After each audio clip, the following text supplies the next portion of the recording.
Welcome back! This week I am continuing my impromptu 18th century sewing shenanigans with a 1780s false rump.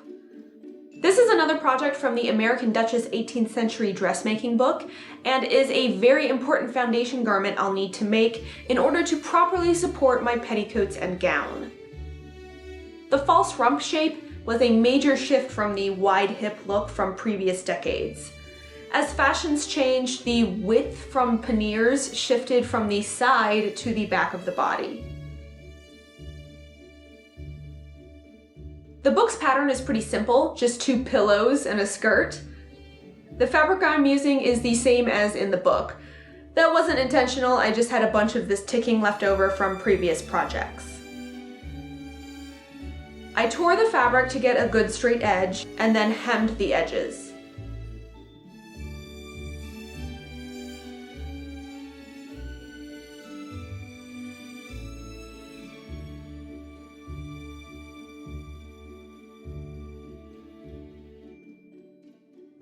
I also pleated the top of the skirt. I should note that I'm sewing this thing entirely by machine because no one's going to see it, so it's not that important to me to sew it by hand. But the book does offer hand sewing directions. After sewing the pillows, I was ready for the waist tie.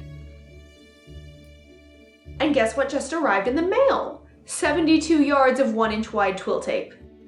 You know, to go along with the 250 yards of 1/8-inch wide twill tape. Why so much? Because it is way cheaper to buy this stuff in bulk than by the yard. Will I ever use this much tape in my lifetime? Not likely, but I can always give it away to friends. The twill tape will act as a waistband. First, I sewed it to just the backside of the rump, just to hold things together while still leaving the pillows open.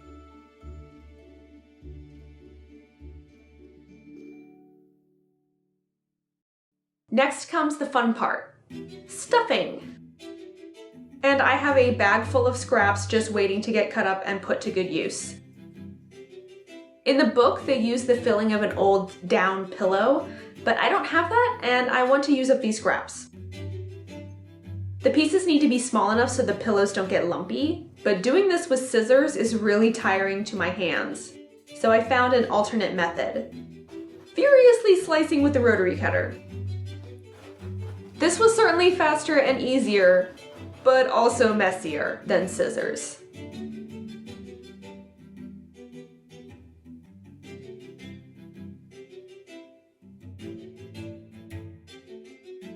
Once I thought I had enough scraps sliced, I started stuffing. And stuffing. And more stuffing.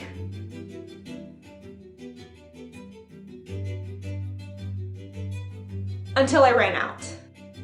Seriously, I thought I had a huge pile of cut scraps, but it was nowhere near enough.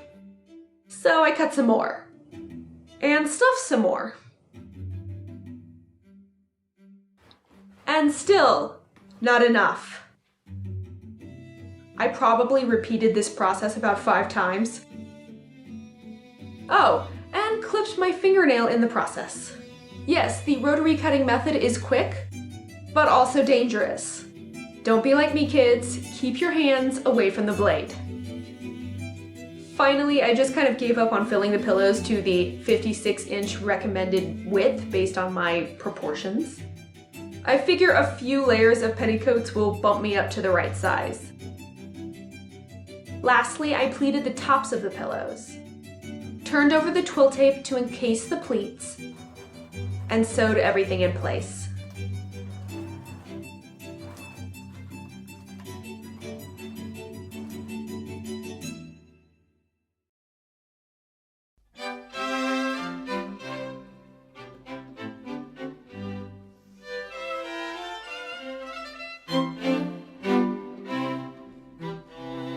While this was a relatively simple project, it's important to the overall silhouette for this time period.